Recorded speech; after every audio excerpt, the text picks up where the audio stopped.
The gavel hit the desk like thunder and the whole courtroom jumped. My husband, no, the man who used to be my husband, leaned back with a smirk, tapping the pen he had just used to sign our divorce papers. "There," he said loud enough for the back row to hear. "Happy now, Jenna? You can go back to your small life." He didn't whisper it. He wanted it to sting. He even rolled his eyes at my faded blue dress and the cheap shoes I had fixed with glue that morning. People chuckled. Some hid their smiles behind their hands. I kept my chin up. Then the judge cleared his throat and lifted a sealed envelope with a red string across the flap. "Before I finalize anything," Judge Hayes said, voice steady, "I am required to read a document delivered this morning. It is the last will and letter of your late father, Mr. Tom Brooks, addressed to this court." My breath stopped in my chest. My father? Oh well, why here? Why now? The judge slid a finger under the seal. The room went silent except for the squeak of the air vent. Caleb's smirk faded 1 inch. The paper crackled. I gripped the edge of the bench until my fingers hurt. The judge looked at me, then at Caleb, and then down at the page again. His eyebrows climbed. "Everyone remain quiet," he said. "This is unusual." He began to read. "Hey fam, before we go deeper into this wild moment, tap the like button so more people can see this story, hit subscribe if you love twists like this, and tell me in the comments where you're watching from, your city and country. I love shouting out viewers in the next episode. Now let me take you back to how we got here, because none of this was supposed to happen. I met Caleb under bright coffee shop lights that made everything look warm and safe. He was tall, with a laugh that pulled other laughs out of people like a magnet. He bought a cinnamon roll and split it with me after I dropped my wallet and coins rolled across the floor. "You look like you need sugar," he said with that easy grin. I did. I worked mornings at a daycare and nights cleaning a small office on Pine Street. I was always tired, always counting coins, always trying to get through one more day. Caleb worked in sales at a car dealership. He wore watches that flashed, shoes that clicked, and used words like upgrade and top tier about everything from cars to pizza to people. He said I was pure. You like that word? I didn't know then how a word can be a cage. When we got married, the church smelled like flowers and the pictures looked perfect. My dad handed me a small white Bible with my name pressed in gold letters. "Use this when life turns loud," he whispered, squeezing my fingers. He worked at a hardware store and fixed things for neighbors on weekends. Broken chairs, loose doors, squeaky swings. He always said, "Everything can be made steady again if you're patient." He coughed a lot that year. He said it was dust from the shop. We believed him because we wanted to. At first, married life felt sweet. We watched game shows on the couch and ate noodles from one bowl. Caleb would drop surprise flowers on the kitchen table and twirl me around to music I could barely hear over the old fridge buzzing. He told stories about big deals and big commissions and bigger plans coming soon. "We'll be out of this apartment by summer," he said, touching the peeling paint by the window. "You'll forget this place." But summer came and went, and nothing changed except the way he looked at me. He began to count my mistakes like coins. An overcooked dinner, a missed spot on the mirror, a late bill I didn't see behind the coupons. "Do better," he'd say, tugging at his tie like it was choking him. "I'm not your dad. I'm not here to fix everything." My dad kept stopping by with groceries he said were extras. He'd leave them on the counter and tell a joke that made me laugh even when my eyes were red. "Tell Caleb I said hello," he'd add, even if Caleb was in the bedroom pretending not to hear. When Dad started missing Sundays, I knew something was wrong. He finally told me after church, sitting on the lowest step so he wouldn't tower over me. "Doctor says there's a shadow on the scan," he said with a smile that tried to be brave. "But shadows go away when you turn on the light." I hugged him and told him I was the light. He patted my shoulder the way he used to when I was little and had scraped knees. The months after that were hard and slow and strange. Caleb hated hospitals.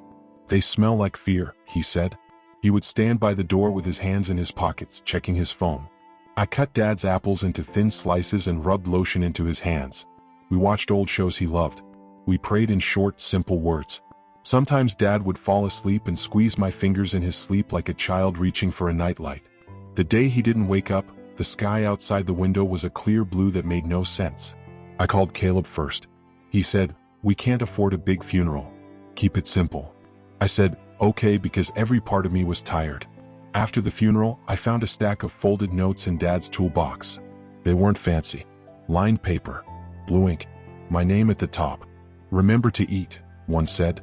"Use the blue wrench for tight bolts," said another, as if life were a long jammed pipe that needed the right touch. One note said, "When you choose a partner, watch how he treats people he doesn't need." I stared at that one for a long time. I didn't tell Caleb. Instead, I tried to make our small home peaceful. Meals on time, shirts ironed, lights turned off to save a few dollars. But peace is not something you can hold alone. It leaks out if the other person keeps poking holes. Then came the morning I found a message on Caleb's iPad. It lit up on the counter while I was packing his lunch. The screen showed a chat with a woman named T. She had sent a picture in a shiny dress at some rooftop bar. Last night was perfect. When is the divorce happening? I dropped the sandwich. Bread bounced on the floor like a bad joke. My hands shook. I walked into the bedroom and held up the iPad. What is this? I asked. He didn't look scared. He looked annoyed, like I had interrupted a game.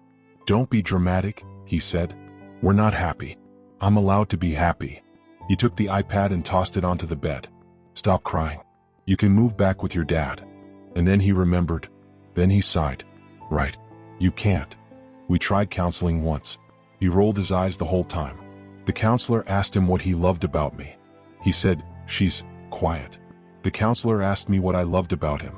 I said, the way he used to make the room feel bright. The counselor asked if he could try again. He said, I don't have time for feelings. We never went back. That night he slept on the couch and told me to stop being clingy. I slept on my side of the bed and tried to breathe all the way down. The papers came in a thick envelope with tabs and lines and spaces for signatures. He slapped them onto the table like a deck of cards. Let's not waste months, he said. There's nothing here to fight over. He listed the nothing. No house, no car in my name, no savings, no kids. You can have the couch, he added, smirking. It's old anyway. He circled the date for court with a red pen. Wear something that says you accept reality. I nodded and told myself not to cry in front of him. I saved the crying for the bus ride to work, where nobody knew my name and the windows were always foggy. The week before court, I found another note in Dad's toolbox, tucked under a wrench I almost never used. If life corners you, it said, don't argue with the wall. Look for the door. I stared at those words, not sure what door to look for. On the same day, a delivery man brought a thick envelope to my apartment. There was no return address, only my name in a big, careful hand. Inside was a letter that said a small fund had been set aside for legal support, and a phone number with the name Grant. I thought it was a scam. When I called, a calm voice said, Mr. Grant, attorney, your father arranged for this before he passed. He said you might need help later, not sooner. Are you okay? I covered my mouth so I wouldn't sob into the phone. He met me the next day at a coffee shop and listened while I told him everything, not because he needed every detail for court, but because I had been holding them alone for too long. He slid a tissue across the table and said, we will keep you safe. Court day was a gray morning that smelled like rain. The courthouse steps were wide and cold, and the doors were heavier than they looked. I walked in with Mr. Grant on my left and my fear on my right. Caleb was already there, leaning against the wall in a dark suit that made him look richer than he was. A woman with sharp heels stood beside him, whispering in his ear. My attorney, he said, nodding at her. Miss Cole. She shook my hand with fingers so light it was like a test. We'll make this simple, she said with a smile that didn't touch her eyes. We went inside. The courtroom was wood and quiet, and the lights hummed softly. A few people sat on the benches like they had come to watch a movie and hoped for a plot twist. The clerk called our case. We stood. My heart thumped so hard it made my ribs feel thin. The judge looked kind but strict, like a teacher who would let you start over if you told the truth. He went through the basics: names, date, irreconcilable differences, property list that was almost empty. Caleb kept smirking like he had won a game I didn't know we were playing. We are ready to sign, Miss Cole said. The judge nodded. Papers slid across wood like slow ice. Pens clicked. Caleb signed his name fast, with a long tail on the last letter like a whip. Then he leaned toward me as I took the pen. Don't cry, he whispered. It ruins your face. I did not cry. I signed with a steady hand. My name looked small next to his, but it was mine. The judge told Caleb to sit while he checked the forms. That's when the court officer came in with the sealed envelope and placed it on the judge's desk. Special filing, Your Honor, delivered this morning, he said. The judge read the label and frowned the way people do when they see a street name they know from another life. This is highly unusual, he said. But the law allows it if it concerns the case. He broke the seal and unfolded the letter slow, as if it might fall apart. Caleb shifted in his seat and sighed like he was bored. Can we move this along? He said. Some of us have real jobs. The judge lifted his eyes and the whole room went still. He began to read. "To the Honorable Court and to my daughter, Jenna Brooks," he said, voice even. "If you are hearing this, I am gone. Please forgive the strange way I am doing things." My throat closed. My knees felt weak. "I raised my girl in a small house with big love," the judge read. "I don't have much, but what I have is clean. I put aside a little over many years. It is not only money. It is also a choice. Please follow the instructions at the end of this letter. They matter." The judge paused and looked at me with eyes that weren't just reading, they were seeing. Miss Cole leaned closer to Caleb and whispered fast. Caleb sat up, the first flicker of worry in his face. The letter told small stories only my dad and I knew. It said, "Remember when we patched the porch with scrap wood and you said it looked like a quilt? You always make broken things look like art." People in the benches smiled. My chest hurt in a good way and a bad way at the same time. Then the tone changed. "To the man married to my daughter," the judge read, "I asked you once in my kitchen to help me carrying groceries. You said your hands were too clean for onions." A few gasps floated up and then died as the judge raised a hand for quiet. "I let a lot of things pass because I wanted my child to be happy. That was my mistake." I looked at Caleb. His jaw tightened. He swallowed. He knew exactly when that had happened. I had forgotten it. My dad had not. Then came the part that made the judge blink. He looked down again, lips moving without sound as he read ahead one or two lines, like he wanted to make sure he had it right. "In this envelope," he said slowly, "there is an addendum to my will and a bank statement. There is also a signed instruction for the distribution of funds tied to a condition." The word "condition" slid across the room like a cold wind. Miss Cole adjusted her necklace. Caleb tried to smile again and failed. "If the court is hearing this at a divorce proceeding," the judge read, "and if my daughter has been belittled or mocked by the man who promised to care for her, then the following condition applies." I could feel every eye turn toward Caleb. He looked at the ceiling as if he could find a new sky there. My father's voice on that page felt like a hand on my shoulder, steady and warm. The judge kept reading, slow and careful. "For years I put aside small amounts in a quiet account. I did this because I knew my girl would not ask for help even if she needed it. I also sold a lot behind the hardware shop. Old tools I fixed, grills I rebuilt. Every dollar went into that account. It is not a fortune, but it is enough to start a new life. The amount is..." The judge paused and glanced at the bank statement. His eyebrows rose again. "Substantial," he said, choosing a word that made both lawyers lean in. "However, the release of these funds requires the court to witness one more document that I have placed under this letter. A letter from the man married to my daughter, written on the day of their divorce. It will show if he chose kindness or cruelty when he thought no one else was looking." A tremor went through the benches, small and sharp, like the start of a storm. The judge lifted the next page and read a single line, then set his mouth in a straight line. "Is there a letter from Mr. Caleb Hunt submitted today?" he asked. Miss Cole flicked through her folder. "No, Your Honor," she said. "This is irregular. We object to whatever trick this is." The judge gave a calm little nod. "You may object in a moment. For now, I will continue." He raised the final page of my father's letter. "If there is no letter from the man," he read, "please ask him a simple question in open court, and listen to the first words that fall out of his mouth. Then open the smaller sealed note attached with a paper clip. It will tell you what to do." He turned the letter over and pulled out a small second envelope, paperclip to the back. My ears rang. Caleb let out a short laugh that sounded like a cough. "This is ridiculous," he said, spreading his hands. "We're wasting time. Your Honor, with respect, this is a divorce, not a treasure hunt." The judge rested both hands on the bench. "Mr. Hunt," he said, "stand up." Caleb stood. His mouth twisted like he had tasted something sour. "What were your first words to your wife today after you signed the divorce papers?" The question hung in the air. The room was so quiet that the hum of the lights sounded like bees. Caleb blinked. He looked at me. He looked at the pen. He knew. Everyone knew. He opened his mouth, then closed it. "Answer," the judge said. Caleb shrugged and gave a half smile that tried to charm and failed. "I told her not to cry," he said, "because it ruins her face." The judge did not move. He did not speak for 3 long seconds. Then he reached for the small envelope with the paper clip and slid a letter knife under the flap. The tiny sound of paper giving way felt louder than thunder. "Your Honor, we object to the relevance of..." Miss Cole began, but the judge raised one finger and even her voice stopped. He unfolded the note. His eyes scanned the short lines. His expression changed, not to anger, not to pity, but to something sharp and clear, like a light turned on in a dark room. He set the note down, reached for the bank statement, and looked at me. "Ms. Brooks," he said gently, "please step forward." My legs felt like wood. I took one step, then another, until I stood at the table where the papers lay like small, bright stones. Caleb leaned over, trying to see, trying to guess, trying to keep control. Judge Hayes pressed his palm on the table, steady as a rock. He drew a breath and spoke so everyone could hear. "This court will follow Mr. Brooks's instructions to the letter. The condition has been met." Someone in the benches whispered, "Oh my God," and then covered their mouth. Caleb's face tightened like a rope pulled too hard. "What condition?" he snapped. "What does that even mean?" The judge didn't answer him. Not yet. He lifted the bank statement and tapped its corner against the wood twice, thinking. Then he reached for his stamp, inked it, and brought it down with a clean, hard thud. The sound shook the room. He looked at me again and his eyes were kind. "Ms. Brooks," he said, "per your father's will?"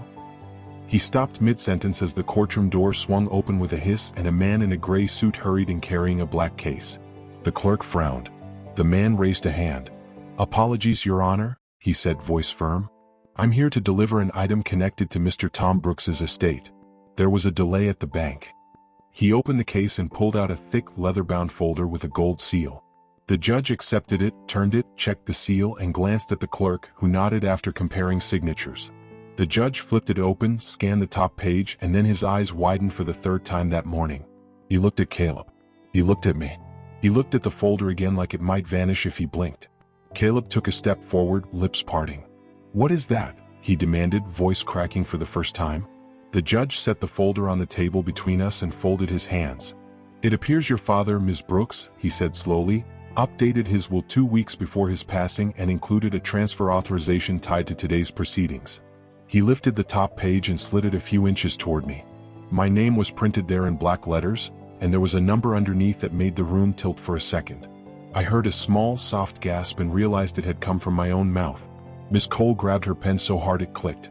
Caleb stared, eyes moving left to right, trying to do the math, trying to make it smaller, trying to make it go away. He laughed once, a brittle sound. "This is fake," he said. "It's a trick. It's not real." The judge lifted the small note again, the one from the paper clip, and tapped it with a finger. "Mr. Brooks writes," he read, "that the man who mocks my daughter at the end does not get to profit from the middle. He will learn that words leave marks." The judge looked up. His voice stayed calm, but it had iron in it now. "And he gives me specific instructions about how to proceed." He closed the folder, placed his palm flat on it, and looked over the rim of his glasses at Caleb. "Mr. Hunt, sit down." Caleb didn't move. The officer took one step. Caleb sat. "Ms. Brooks," the judge said, turning to me, "I am going to read into the record the exact language Mr. Tom Brooks left, and then I will issue a ruling consistent with his wishes and the law." He lifted the folder again, drew a breath, and began, "Under the following condition." His voice filled the room, slow and sure, each word landing like a footstep on a bridge. Caleb's hands balled into fists. The officer shifted his weight. Mr. Grant stood still, watching the judge's mouth, not missing a single word. I felt my father in the space beside me, like the warm shape of a person you know even with your eyes closed. The judge turned the page to the second paragraph, eyes narrowing a little as he reached the most important line. He opened his mouth to read it out loud.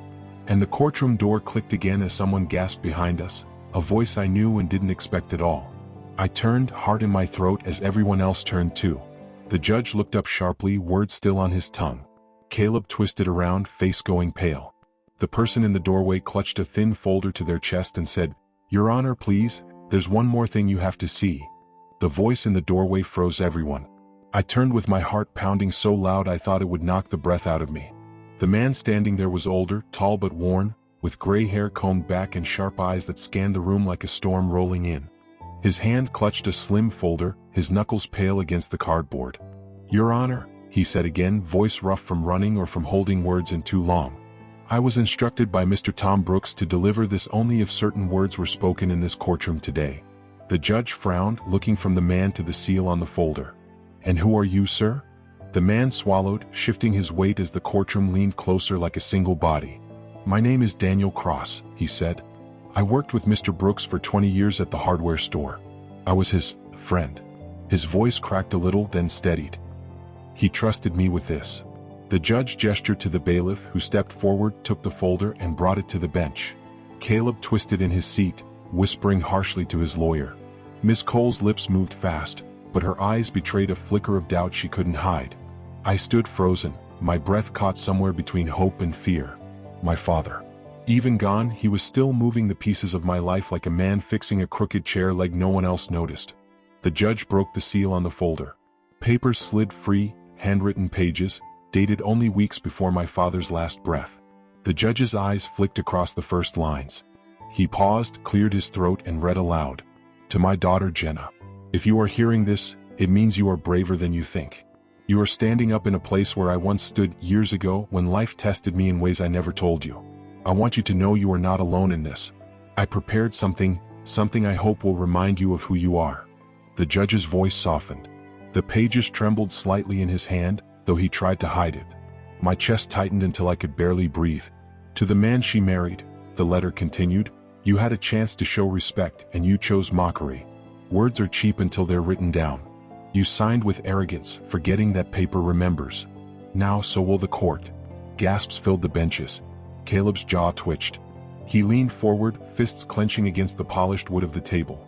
And finally, to this court, the letter went on, you will find enclosed the authorization for a trust account, opened years ago in my daughter's name. The funds are to be released immediately, provided the condition I wrote earlier has been met. Let this serve as both protection and justice. The judge lowered the page slowly, his gaze settling on me. Ms. Brooks, he said, voice carrying weight, your father ensured you would not leave this room without the means to stand on your own. I pressed a hand to my chest, my knees weak. Whispers rippled through the courtroom like wind over dry leaves. Some people shook their heads, others leaned forward as if they didn't want to miss a breath of this moment. Caleb shot to his feet. This is insane, he barked. His voice cracked, loud and desperate. He's been dead for months. How could he possibly? Sit down, Mr. Hunt, the judge interrupted firmly. But Caleb slammed his fist onto the table. No, this is manipulation. You can't just hand her money because of some sob story her father wrote. He's not here to answer questions. He's not.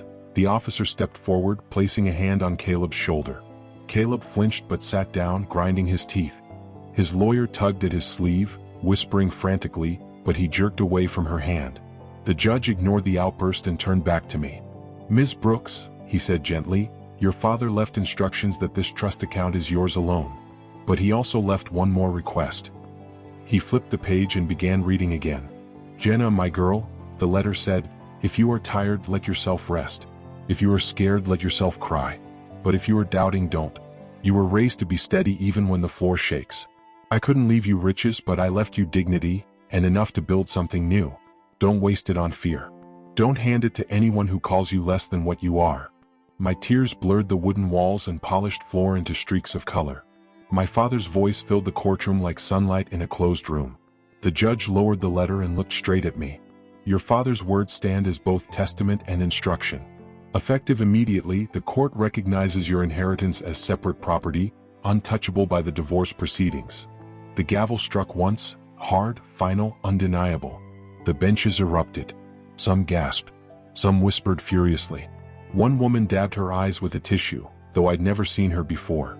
Caleb, however, went pale as paper. No, he muttered. This isn't happening. He turned to his lawyer. Stop this. Do something. Miss Cole shook her head slightly, lips pressed thin. She whispered, there's nothing to contest. It's airtight. Caleb shoved his chair back so hard it scraped the floor. His voice rose, wild now, stripped of its fake charm. This is all some setup. You think you can humiliate me? You think this makes her special? She's nothing without. Mr. Hunt, the judge's voice thundered, louder than Caleb's rage. One more word and I will hold you in contempt. The officer stepped closer again, eyes fixed, ready. Caleb sank back down, chest heaving, but his eyes found mine across the courtroom. They burned with fury and something else, fear. The judge cleared his throat, returning to the folder. One more item, he said. This appears to be a letter addressed directly to you, Ms. Brooks. I will allow you to read it privately or aloud if you choose. My fingers trembled as he handed me the folded page. The paper was worn, smudged at the edges where my father's hand must have lingered. Slowly I opened it. Inside, in his careful handwriting, were words that made my vision blur again. Jenna, if you are reading this in front of others, remember, your strength isn't new. It's old. It came from your mother's laughter and from every nail we hammered together on that porch. Let no one mock you again. If they try, let the memory of this day remind you, you are seen. You are heard. You are loved. Dad. The words hit me like a wave. My hand flew to my mouth. The room was silent, watching, waiting. I lowered the letter slowly. My voice shook but came out strong enough to carry. He says I'm loved, I whispered. And for the first time in years, I believed it. The judge leaned back in his chair, his eyes thoughtful. This court will adjourn for recess, he said. We will reconvene shortly to finalize distribution. The gavel fell again. People stood, murmuring. The officer gestured for Caleb to remain seated until the crowd settled. Mr. Grant placed a steady hand on my shoulder. You're not alone, he said quietly. Not now. I nodded, clutching my father's letter to my chest. But as I turned to leave the courtroom, Caleb's eyes followed me. They were cold, calculating, full of something dangerous. And in that moment, I knew this wasn't over. Not by far. The courtroom emptied like a slow tide, footsteps echoing against marble floors as people whispered about the scene they had just witnessed. Some lingered at the door, peeking back as if afraid to miss one last twist. I stayed rooted to the bench, clutching the folded letter to my chest like it was oxygen. My father's handwriting, the strokes of ink, the curves of his words, they were the closest thing to hearing his voice again. Mr. Grant sat beside me, his calm presence like a stone wall against the storm raging in my chest. You did well, he said quietly, his tone deliberate. You stood tall. That matters. I nodded, though my throat was too tight to answer. Across the room, Caleb still sat stiffly in his chair, arms folded, jaw clenched so hard the veins in his neck stood out. His lawyer whispered again, but he ignored her, his eyes locked on me with a coldness that made my skin prickle. He wasn't used to losing, not like this, not in front of a crowd. The officer touched his shoulder. Sir, we need to clear the courtroom. Caleb pushed back his chair, the scrape sharp in the quiet.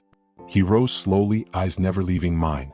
Enjoy it while it lasts, he muttered, his lips barely moving but his meaning slicing through the space between us. I gripped my father's letter tighter, whispering inside myself, you are loved. You are seen. You are heard. The hallway outside the courtroom was wide, lined with tall windows that let in gray daylight. Reporters had gathered, drawn by the commotion. Microphones flashed, cameras clicked, and voices called out, Ms. Brooks, how do you feel? Did you expect this? Is it true your father left you millions? I froze, heart hammering. I hadn't even processed the number the judge hinted at, hadn't dared to repeat it in my head. Mr. Grant stepped forward, shielding me. No comments at this time, he said firmly, guiding me through the crowd. His hand was steady on my elbow, but the air was thick with questions, and I felt their words cling to me like burrs. Behind me, Caleb's voice rose above the noise. She's nothing without me. Nothing. Reporters spun, microphones swinging toward him. His lawyer tried to tug him away, but he shook her off, shouting louder. Her father set this up. It's fraud. It won't stand. The cameras caught every second, every sneer, every spit of venom.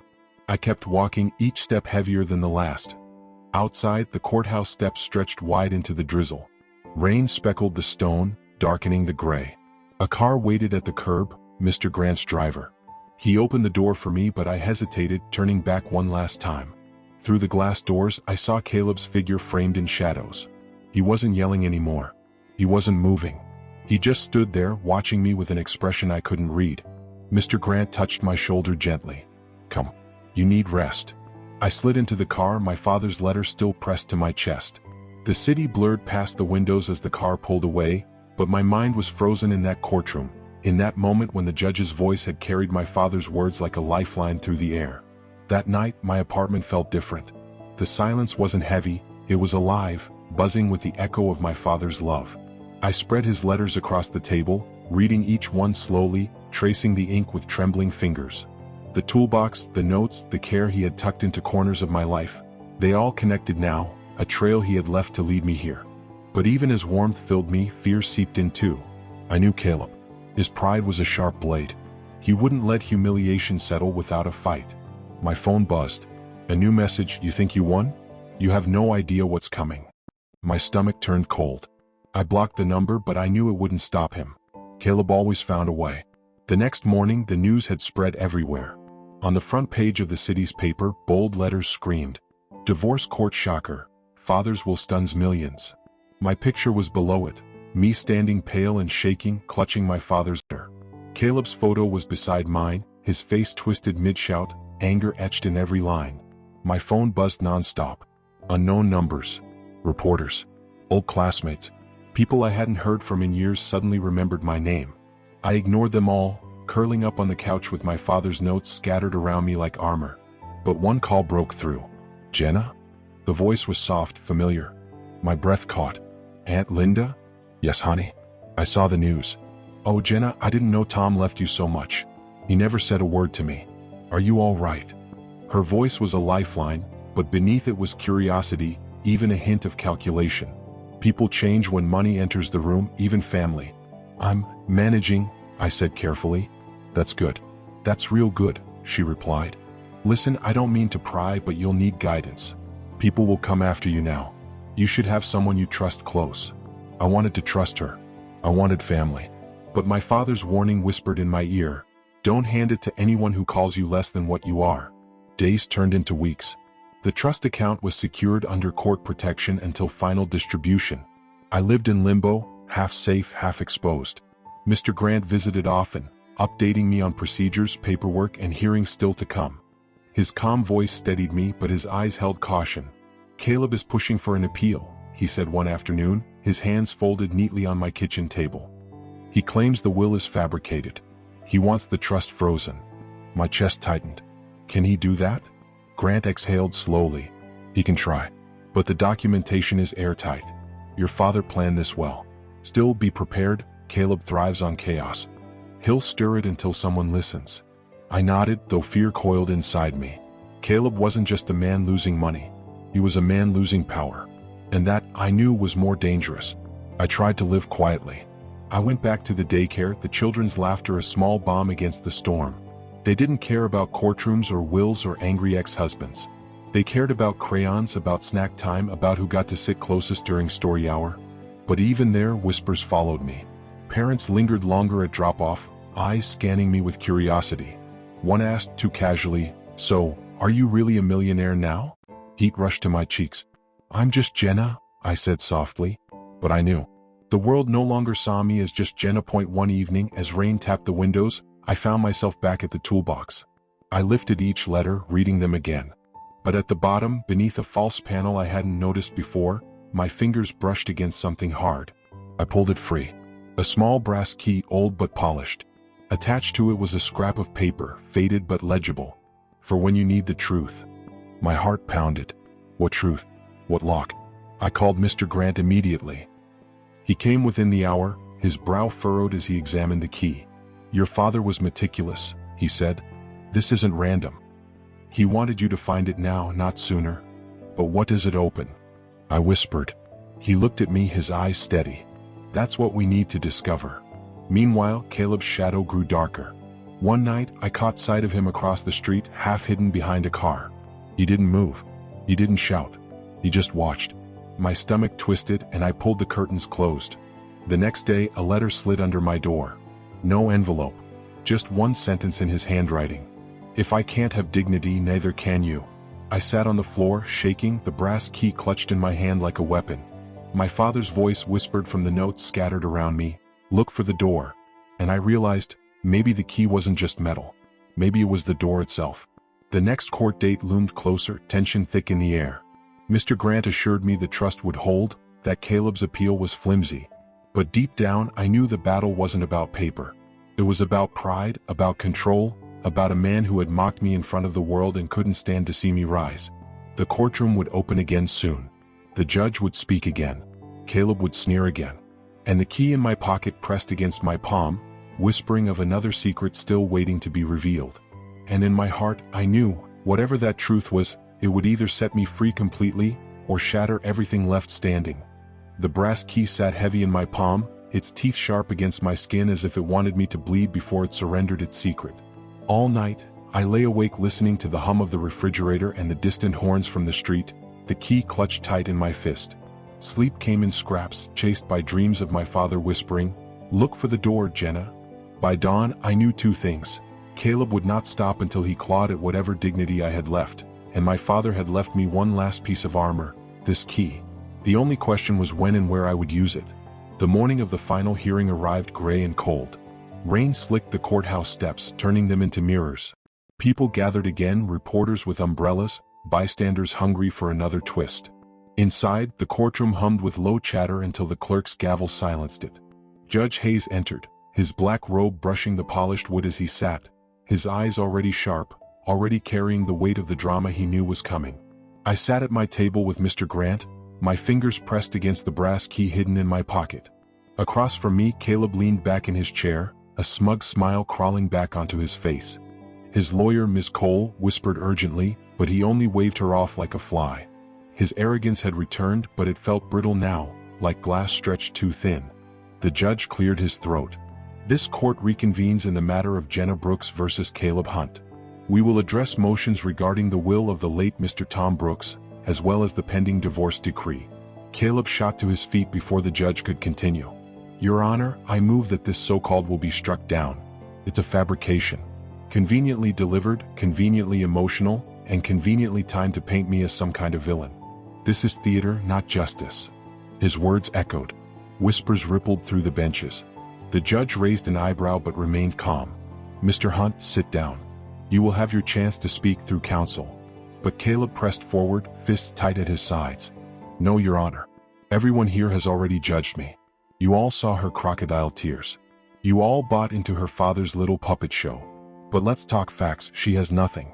No career, no assets, no future. Without that money, she's dust. And I. The officer stepped forward, but the judge's voice cut sharper than steel. Enough, Mr. Hunt. Reluctantly, Caleb dropped into his seat, jaw tight, eyes flicking toward me with venom. Grant rose slowly, his voice calm but firm. Your Honor, the late Mr. Brooks's documentation is clear, notarized, and legally binding. The account exists. The funds exist. The condition was met in this courtroom, witnessed by the court itself. Any claim of fabrication is both insulting and baseless. The judge nodded. The court agrees. The will stands. A murmur spread through the benches. Some nodded. Some gasped. Caleb slammed a hand against the table, but Miss Cole tugged at his sleeve, whispering fiercely, trying to tether his fury. But my heart was pounding for another reason. The brass key in my pocket burned hotter with each passing second. For when you need the truth, the note had said. And somehow, I knew the truth still hadn't been spoken. Judge Hayes glanced at the folder of documents on his desk. Before I finalize, I want to address one last piece. He pulled a smaller envelope from the file, the one my father had left clipped to the main letter. He unfolded it slowly and read, If my daughter has found the key I left for her, ask her now if she is ready to use it. The court may pause until she does. Only then will the truth be complete. The room froze. Every head turned toward me. My breath caught in my throat. The judge's eyes lifted, steady but curious. Miss Brooks? Do you have such a key? My hand shook as I pulled the brass key from my pocket and held it up. Gasps broke from the benches. Caleb's face drained of color, then flushed red. What is this nonsense? He barked. But the judge ignored him. Do you know what this key unlocks, Miss Brooks? I shook my head. My voice trembled but carried. No. Only that my father said it was for when I needed the truth. The judge leaned back, thoughtful. Then this court will recess briefly. Officer, please escort Ms. Brooks and her counsel to the clerk's records room. If Mr. Brooks left an item in trust, we will find it. The records room smelled of dust and old paper. Shelves stretched high, packed with files and boxes. The clerk led us to a locked cabinet, its handle dull with age. This, he said, was marked with Tom Brooks's name years ago. No one has touched it since. My heart pounded as I stepped forward, the brass key trembling in my hand. Slowly I slid it into the lock. It fit perfectly. The click echoed like thunder. Inside was a single black notebook, worn but intact, and a small sealed envelope with my name written across it in my father's hand. My fingers shook as I lifted them. Back in the courtroom, silence fell as I placed the notebook and envelope on the judge's desk. He examined the handwriting, the seal, the dates. Then he nodded, gesturing for me to open them. I broke the seal. The letter inside was short. Jenna, this notebook is my record. Not of money but of truth. For years I watched and wrote. If ever you doubt who stood beside you and who mocked you, these pages will speak louder than anyone's mouth. Use them now. The judge handed the notebook to the clerk, who began to read aloud. The first entry was dated years earlier. Caleb came to the store today. He laughed when I asked for help carrying in boxes. Said his hands were too clean. I smiled, but I wrote it down. A man's heart shows in small moments. The courtroom stirred. Another entry months later. Jenna looked tired. Caleb stood by while she lifted bags from the car. He scrolled his phone. I asked him to help. He said, "She can handle it, can't she?" He doesn't see what she gives. Gasps filled the benches. Entry after entry painted a pattern. Small cruelties, dismissive words, moments Caleb thought no one noticed. My father had noticed. He had written them all. And then, one entry cut the air like a knife. The night Jenna called crying, I told her to come home. Caleb followed her, banging on the door, shouting she was worthless. I wrote down every word. Because words leave marks. The clerk stopped, his voice tight with emotion. The judge's jaw was set, his eyes hard. "That's enough," he said firmly. All eyes turned to Caleb. His face was crimson, sweat on his brow. "Lies," he shouted. "Made-up lies from a bitter old man who wanted to control her. None of that can be proven." The judge raised a hand. "Mr. Hunt, these records, corroborated by testimony and timing, carry weight. Combined with your own words in this courtroom, the evidence is overwhelming." Caleb's chair screeched as he leapt to his feet. "This is a setup. You're all against me." She manipulated him, filled his head with lies. "Sit down, Mr. Hunt," the judge commanded, but Caleb snapped. He lunged toward me, fury etched into every line of his face. "You ruined me, Jenna." The officer caught him mid-stride, pinning his arms behind his back. Reporters gasped. Someone screamed. The judge slammed his gavel again and again. "Order. Order in this court." The struggle ended with Caleb restrained, dragged back to his table. His lawyer sat pale, her hands trembling as she gathered her papers. Caleb fought against the officer's grip, but his voice cracked now, desperation bleeding through rage. "You think you won? You think you're free? You'll always be nothing without me." The words bounced, ugly and empty. For the first time they didn't pierce me. They shattered before reaching my skin. Because I had my father's words, his notebook, his love. The judge's voice cut clean through the noise. "Mr. Hunt, you are hereby found in contempt of this court. Remove him." The officer dragged Caleb struggling toward the doors. His voice echoed until the doors slammed shut. And then silence. Judge Hayes turned to me, his expression softening. "Ms. Brooks, your father left you not only protection but proof. His foresight has spared you from years more pain. The court recognizes your inheritance in full and grants you complete independence from Mr. Hunt. Case closed." The gavel struck. Final. Irrevocable. Tears blurred my vision as relief washed over me. I clutched the notebook to my chest, whispering, "Thank you, Dad." Days later, the storm outside settled into quiet. The media frenzy faded, the reporters moved on, but the brass key still sat on my table. A symbol of the door my father had left me, the truth that had set me free. I wasn't just a woman abandoned in a courtroom. I was my father's daughter. I was steady, seen, loved.